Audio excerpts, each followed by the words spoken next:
ಸರ್ಕಾರದವರು ಒಂದು ಸಲ ಕರ್ಕೊಂಡು ಹೋಗ್ತಾರ, ಮತ್ತೊಂದು ಸಲ ಹೋದ್ರೆ ಅವ್ರು ಏನ್ಪಂತಂದ್ರೆ ಇರೋಂಗಿಲ್ಲ. ನೀವು ಕೊಡ್ತಕ್ಕಂಥ ಫ್ರೀ ಅಕ್ಕಿಯಲ್ಲಿ ಏನ್ಪಂತಂದ್ರೆ ಎಷ್ಟು ಸಲ ನಾವು ಡೀಲರ್ ಹತ್ರ ಹೋಗ್ಬೇಕು? ಇವತ್ತಿಗೂ ನನ್ನ ಕ್ಷೇತ್ರದಲ್ಲಿ, ನನ್ನ ಜಿಲ್ಲೆಯಲ್ಲಿ ಯಾವ ಗ್ರಾಮೀಣ ಪ್ರದೇಶದಲ್ಲಿ ಸಹ ಫುಡ್ ಗ್ರೇನ್ ಏನ್ಪಂತಂದ್ರೆ ಗ್ರಾಮೀಣ ಪ್ರದೇಶಕ್ಕೆ ಹೋಗಿ ಕೊಡಂಗಿಲ್ಲ. ಯಾವ ತಾಂಡಗಳಿಗೂ ಸಹ ಏನ್ಪಂದ್ರೆ ಫುಡ್ ಗ್ರೇನ್ ಹೋಗಿ ಏನ್ಪಂದ್ರೆ ಕೊಡಂಗಿಲ್ಲ.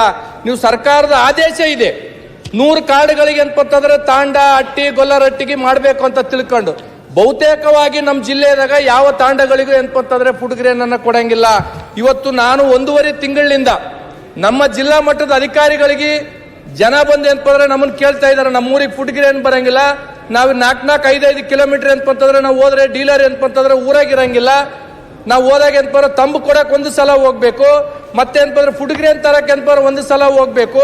ನೀವು ಕೊಡ್ತಕ್ಕಂಥ ಫ್ರೀ ಭಾಗ್ಯಗಳು ಏನ್ಪಂದ್ರೆ ಅವರೇ ಬಂದು ತಗೊಂಗಿತ್ತವ್ರು, ಇದಕ್ಕೇನು ಅರ್ಥ ಬರುತ್ತೆ ಅಧ್ಯಕ್ಷರೇ? ಒಂದು ನಿಮಿಷ.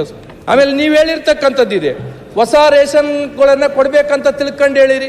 ಇವತ್ತಿಗೂ ನಮ್ಮ ಜಿಲ್ಲೆಯಲ್ಲಿ ಹೊಸ ರೇಷನ್ಗಳು ಕೊಟ್ಟಿಲ್ಲ. ಮಾನ್ಯ ಸಚಿವರು ಏನ್ಪಂದ್ರೆ ಉತ್ತರ ಕೊಡ್ಬೇಕು.